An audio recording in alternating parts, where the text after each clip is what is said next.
All right, we're going to review how to find the percent of a number. I've told you a couple of times that percent is out of 100. So the most percent or a complete percent or a whole percent would be 1. So we're going to look at the first one. It says 25% of 400. We know that the answer has to be less than 400 because this percent is less than 100. If it were 100%, the answer would be 400. If it was a percentage greater than 100, then the number would be greater than 400. But since it is a percent that is less than 400, then we expect an answer that is less than 400. So first thing we do is we change of to multiplication, and then we're going to change our percent into a decimal, move the decimal point 2 places. So now I can multiply. I have 400 times 25 hundredths. 5 is 0, 0, 20. Put my placeholder, 0, 0, 8. Add that up, 0, 0, 0. And then we have to check the decimal places. Move it 2 decimal places, 1, 2, 1, 2. And we end up with 100. 25% of 400 is 100. Do it the same way every time. Let's look at number 2. 80% of 360. Since 80% is less than 360, 80% is less than 100%, that means that the answer I get should be less than 360. If this were 100, that means it would be equal to 360. If it was greater than 80%, that means it would be greater than 100%, excuse me.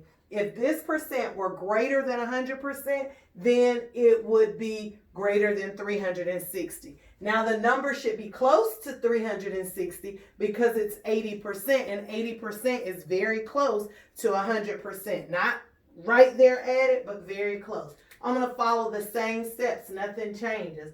Of becomes multiplication.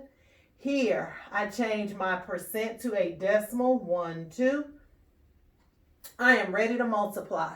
360 times, 80 hundredths. I know multiplying by 0 is going to give me 0, so I'm just going to put my placeholder. 8 times 0 is 0. 8 times 6 is 48. Carry the 4. 8 times 3 is 24, plus 4 is 28. Then I have to check my decimal places. 1, 2, 1, 2.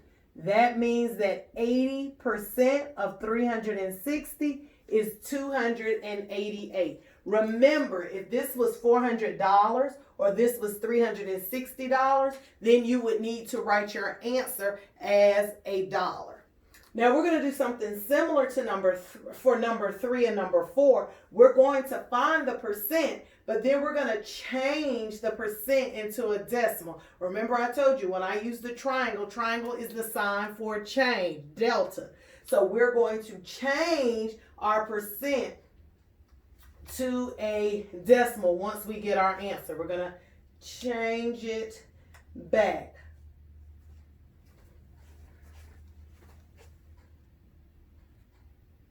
So it turns out that I did not read my instructions carefully. And so for the first part, I was actually supposed to turn these into fractions first. And then I was going to do these by changing the percent into a decimal. So I'm going to get rid of these and I'm going to do number 1 and 2 again. But this time I'm going to do them changing the fraction into the percent into a fraction. So we should know that 25% as a fraction is 25 1/100ths, which is the same thing as 1/4. So now in order to multiply that, I would do 400 times 1/4. Remember we put this over 1. I can cross cancel. 4 goes into both of these. It goes into 4 one time. It goes into 400 100 times.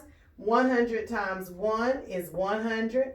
1 times 1 is 1. So my answer would be 100. So you can see I get the same answer either way. I apologize for the mix-up, but I'm still showing you both ways. The first time, I changed my percent into a decimal.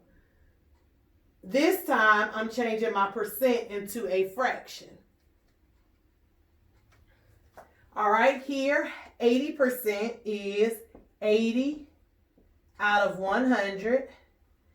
I know that, let's see, 20 goes into both of these. So 20 would go into there 4 times.